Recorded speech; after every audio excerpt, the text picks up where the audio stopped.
15 વર્ષથી પાલેજમાં જૂના અને જાણીતા computer, laptop, CCTV camera service, printer repairing તેમજ નવા અને જૂના કોમ્પ્યુટર લે વેચ કરનાર. એડમિશન ફોર્મ તેમજ તમામ સરકારી ફોર્મ ઓનલાઈન ભરી આપવામાં આવશે.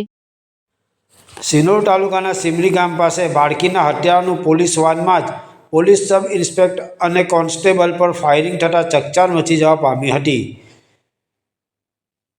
પ્રાપ્ત માહિતી મુજબ પોલીસ ઇન્સ્પેક્ટરની રિવોલ્વર ખૂંચવી 2 રાઉન્ડ ફાયર કરતાં એક ગોળી વાનના કાચની આરપાર નીકળી હતી, જ્યારે બીજી ગોળી આરોપીના પગમાં જ વાગી હતી. એક ગોળી ચાલકના માથા પરથી નીકળી કાચની આરપાર નીકળી ગઈ હતી. મોતને ઘાટ ઉતરેલ બાળકી સાથે શારીરિક અડપલાના પોઝિટિવ રિપોર્ટના ભયે કૃત્ય કર્યું હોવાની આશંકા વ્યક્ત કરવામાં આવી રહી છે. સતીસરા ગામે 4 વર્ષની બાળકીની ઝડપી હત્યા કરનાર કુટુંબી કાકાને સાથે લઈને તપાસ માટે જિલ્લા એલસીબીની ટીમ નીકળી હતી.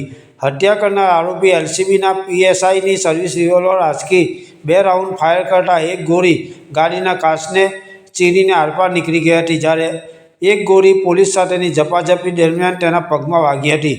અજય લક્ષ્મણભાઈ રાઠોડિયા, રહેવાસી દેગલફળિયું, સતીસરાની વધુ તપાસ માટે પોલીસે કોર્ટમાં રજૂ કરી રિમાન્ડ મેળવ્યા હતા. રિમાન્ડ પૂરા થવાના હતા તે દરમિયાન તેને તપાસ માટે નીકળેલી એલસીબી પોલીસ દ્વારા સેગવા આઉટપોસ્ટથી સિનોર પોલીસ મથક સાંજે સરકારી ગાડીમાં લઈ જવામાં આવી રહ્યો હતો. દરમિયાન બનાવ બન્યો હતો. પીએસઆઈની રિવોલ્વર આંચકી ત્યારે કરેલા ફાયરિંગમાં પ્રથમ રાઉન્ડ કરતાં ગોળી ડ્રાઈવરના માથા પરથી જ નીકળી ગઈ હતી. સદનસીબે ડ્રાઈવરના માથામાં ગોળી વાગી ન હતી. જિલ્લા પોલીસ તંત્ર તાત્કાલિક હરકતમાં આવ્યું હતું. ઇજાગ્રસ્ત આરોપીને સારવાર માટે મોટા પોપડિયા સ્થિત સામૂહિક આરોગ્ય કેન્દ્ર ખાતે ખસેડવામાં આવ્યો છે. હોસ્પિટલ બહાર ચુસ્ત પોલીસ બંદોબસ્ત ગોઠવી દેવામાં આવ્યો છે. પાલેજ ટાઈમ્સ, કરજણ.